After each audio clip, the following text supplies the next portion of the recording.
You're listening to Civic Media. You can tune into any of our live shows on any radio station across the state with the Civic Media app. Find us in your phone's app store and listen anytime, anywhere. This is your WFHR Daily News Roundup for locally grown radio 97.5 FM and 1320 AM and WisCountry 105.5 FM WIRI in Wisconsin Rapids. For WFHR and WIRI News, I'm Melissa Kay. The poor air quality of yesterday continues into today. Primary pollutants in the air are at an unhealthy level due to wildfire smoke across much of central Wisconsin. The National Weather Service says the air quality index is expected to continue at unhealthy levels through Thursday. By Friday, they're predicting levels will drop to unhealthy for sensitive groups. For now, everyone is advised to keep outdoor activity shorter and less intense. Go inside if you have symptoms. Sensitive groups should consider moving all activities inside. State lawmakers hope Governor Tony Evers signs a bill to assist gig workers. Joanne Krulance reports. The measure aims to provide access to portable benefits like health insurance, retirement savings, and income replacement for people working in the app-based delivery and transportation industries, but who don't work enough hours to get them. Republican Senator Julian Bradley of New Berlin joined gig workers at the Capitol Tuesday to promote the measure. Bradley said Wisconsin can achieve meaningful reform if the bill becomes law. Democratic Representative Sylvia Ortiz-Velez of Milwaukee said it would be a tragedy if people dropped out of the gig economy because they can't obtain benefits. The Portable Benefits bill passed the concluded legislative session with bipartisan support. Evers' office did not respond to a request on whether he'll sign it into law. Health officials monitor beach conditions regularly throughout the summer season. Currently, most beaches in our area have a safe rating, though one is closed in Marathon County. Mission Lake County Park Beach is closed due to a sewage spill on the west side of the beach. It is not safe for swimming. You can check conditions of lakes before you swim on the DNR website. Wisconsin officially gets a new Supreme Court justice tomorrow. Savannah Tomei-Olson reports. Susan Crawford will be sworn in as Justice Ann Walsh Bradley's term ends. Crawford won against Brad Schimmel in the most expensive state Supreme Court race in American history. It was seen by many analysts as a referendum on the early actions of President Donald Trump's new administration and Elon Musk, who poured millions into the race for Schimmel. The court will still have a 4-3 liberal majority after she's sworn in. Former Dane County Judge Jill Karofsky is now the Chief Justice on the state's high court. Crawford's swearing in is tomorrow at 4:30. Next year, Justice Rebecca Bradley is up for re-election. She's one of the court's 3 conservative justices. Democrat Chris Taylor has already announced she's running for the seat. If Taylor wins next year, that would mean the court has a 5-2 majority. If Bradley wins, the court will maintain its 4-3 liberal majority. A meeting took place last week in Adams County to hear from residents about a possible solar farm in the area.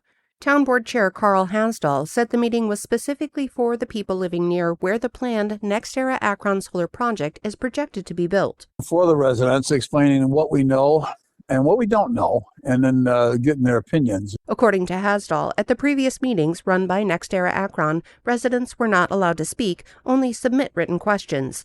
Hasdall said residents who spoke at this meeting were against the solar farm project.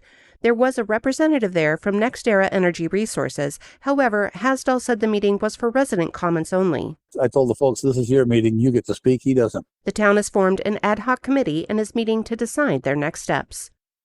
Find more news and sign up for our newsletter at WFHR.com. I'm Melissa Kay for WFHR and WIRI News. The Packers prepare for family night. Hi, I'm Mike Clemens with sports. The Green Bay Packers holding practice in pads. On Saturday, they're expecting a sellout for family night at Lambeau Field. Second-year running back Marshawn Lloyd is out with a groin injury. Baseball, the Brewers traveling to D.C. today. They'll face the Washington Nationals tomorrow night. The Crew losing to the Cubs 10-3 yesterday. They won the series 2-1, but fell short of a sweep. Pitcher Freddie Peralta. I'm happy because we won the series, but, my goal for today was just trying to give my best to sweep them, but Peralta giving up 5 earned runs in just 4 innings, his worst start of the season. His first pitch of the game, a home run. Freddie always gives you a chance. He did some good things. He'd like to have that one pitch back. I don't mind that the kid hit the first pitch out of the park, but we got deeper into it. Walking people, that's not part of his gig. That's not the best Freddie when he walks people. That's Brewers manager Pat Murphy. With sports, I'm Mike Clemens.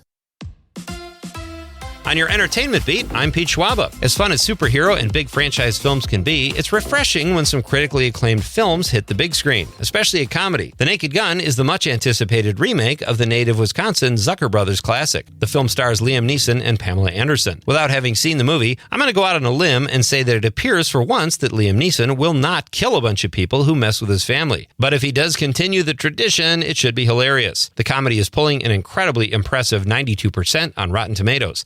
To clarify, yes, a comedy is actually playing on the big screen this weekend, and critics love it. Savor this moment, people. The Bad Guys 2 follows your favorite felons as they try to reform themselves, but wouldn't you know it, and darn the luck, they get pulled into another caper, but this time by bad girls. I should mention this is a family film. Have a great weekend, everybody. See you at the movies. If you're an actor and only interested in kissing your wife on screen, well, it would help if she's an actress, and a good one. Otherwise, you might miss out on some jobs. Sex and the City and Yellowstone actor Neil McDonough refuses to kiss any woman who is not his wife, even for big bucks. He says sticking to his principles has cost him work and that show business turned on him for a while. The Suits actor says he was fired from a shoot for refusing to do an intimate scene, and after that, he felt like less of a man in terms of who he was, his livelihood, and says he lost his acting swagger. He also says he started to drink. He did, however, eventually make a comeback despite his contractual stipulations. Producer Graham Yost did Neil a solid and cast him in Justified. McDonough told the Nothing Left Unsaid podcast that his wife doesn't even have an issue with him not doing those type of scenes. It's just that he doesn't want to kiss other women. There is something so sweet and yet so strange about that. Although it will most likely be the box office champ again this weekend, Marvel is hoping the Fantastic Four: First Steps becomes an actual hit. Sounds funny to say that, even though it made $117 million domestically, but to truly become a summer blockbuster, it will need to have legs. The studio is hoping for a take of 45 to 52 million in its second week. Its challengers are Naked Gun and The Bad Guys 2. The prognosticators say despite good box office expectations for both films, they won't come close to dethroning Fantastic Four. If you're a theater owner or work for the Hollywood studios, it's pretty much good news all the way around when it comes to the 2025 summer box office earnings. According to Deadline, year-to-date numbers are up 13% over the same period last year. Summer 2025 is almost $3 billion ahead of summer 2024, thanks to 4 of this summer's releases having a $100 million plus opening weekend. Keep up the good work, movie fans. For more showbiz fun, tune in to Nightlight with me, Pete Schwaba, weeknights from 6 to 8 p.m. on the Civic Media Radio Network. Mostly sunny today with a little more of that smoky haze from those Canadian wildfires. Our high in the mid to upper 70s this afternoon. Tonight, clear. We'll drop to the upper 40s to low 50s tomorrow. Mostly sunny with a high of 78. I'm meteorologist Sean Cable. Currently, it's 59.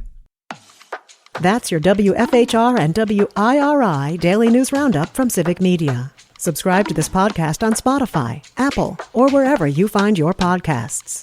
Find more news at WFHR.com or WisCountry, that's WIS Country.com.